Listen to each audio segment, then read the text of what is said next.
In this video, we're going to talk about building trust between kids and their parents or guardians.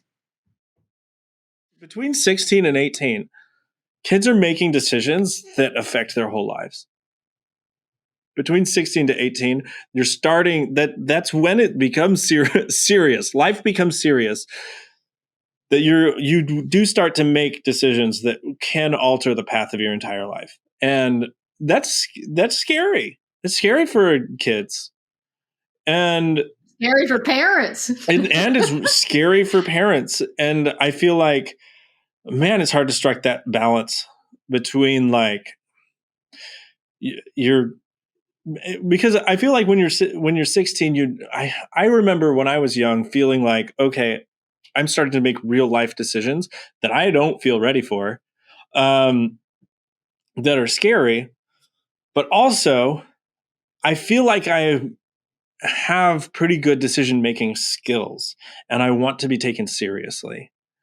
That I feel like I'm in the space between a child and an adult, and I want to be like, I know that I'm not an adult yet, and I know that I'm not going to make perfect decisions yet, but I want to be treated like my decisions matter. Like I want to be treated like the decisions that I make have significance. And I mean, but then when you reach the ages of like 17, 18, it doesn't matter if people respect your decisions or not. You're making your own decisions. You think you know everything. You think you know everything, and you're going to make your own decisions because you're becoming an adult. But I think we had a good amount of space to be able to make. Well, I think I had a good amount of space to be able to make decisions, and I don't think you always liked the decisions that I made. That respect goes both ways. So two of my kids were pretty much model citizens. If they said they were going to be somewhere, I knew they're there. I remember one of my kids, he was at his friend's for like days playing pinochle. And so I thought, well, I'm sure he's fine, but I'm going to do my due diligence. I'm going to take him a pizza. So I took him to pizza, and yeah, he was there, and the parents were there. They really were playing pinochle. But I had another child that was a much different scenario. And I realized I was in later was an enabler, and I would do things much differently.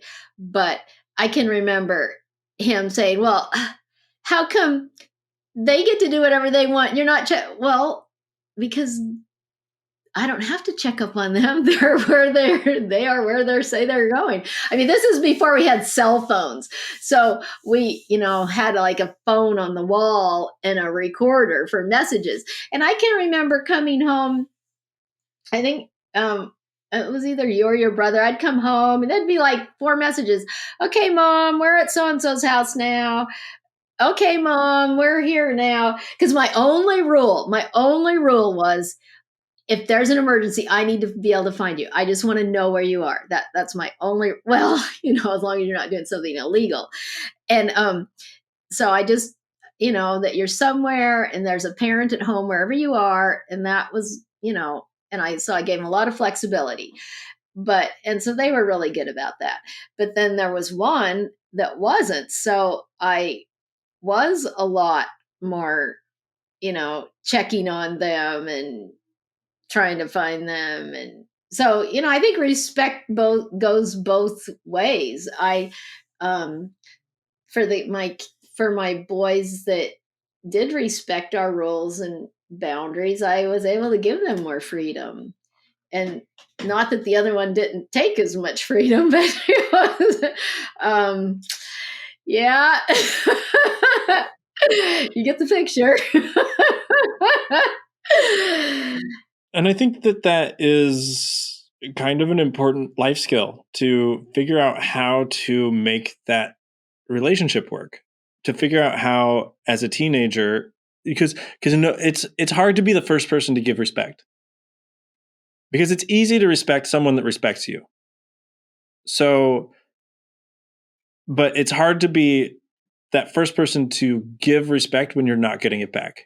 And it is a two-way street. And so I think that's that balance that's hard to strike, that it's like a kid wants their parents to listen to them, and parents want their kid to listen to them.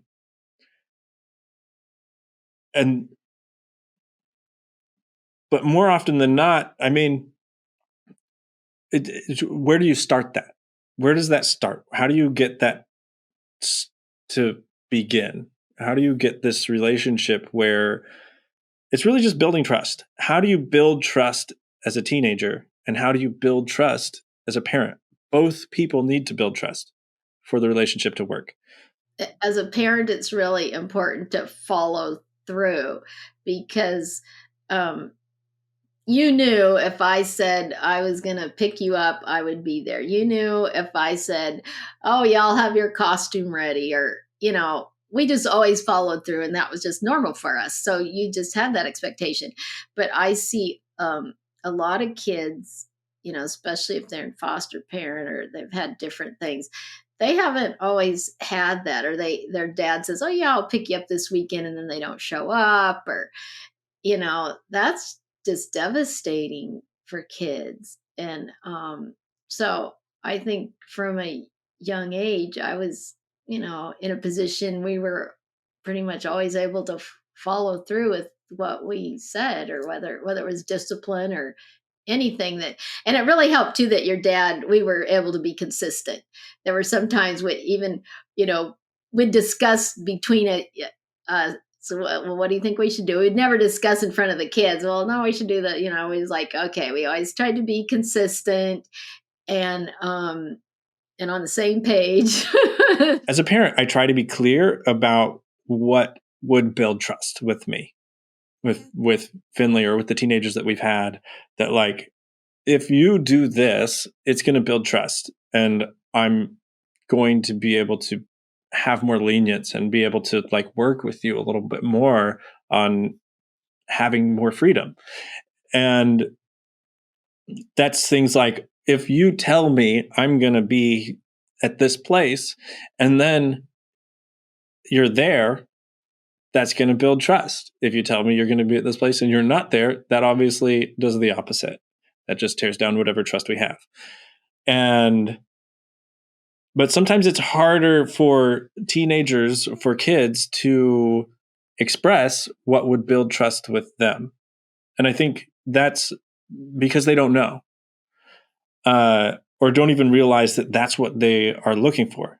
And so often building trust as a kid, having that trust built, is things like, when I tell you about my day, when I tell you about what problem I'm having, if you delegitimize that, then it breaks down that trust. If you make me feel small for even having the concern, it breaks down that trust. That, because whatever I'm going through, it is really big and important to me, but as an adult, it might not seem big and important to you. And so if you make my concerns seem insignificant, then it's going to make me not want to talk about my concerns. It's going to make me feel like you don't see me, and that you don't validate like the things that I think and the things that I feel. And so it makes me feel like you're not a person that I can trust to talk about these issues with. Thank you for watching. Check out the description of this video for any worksheets that go with it. And don't forget to like, share, and subscribe to see more content like this.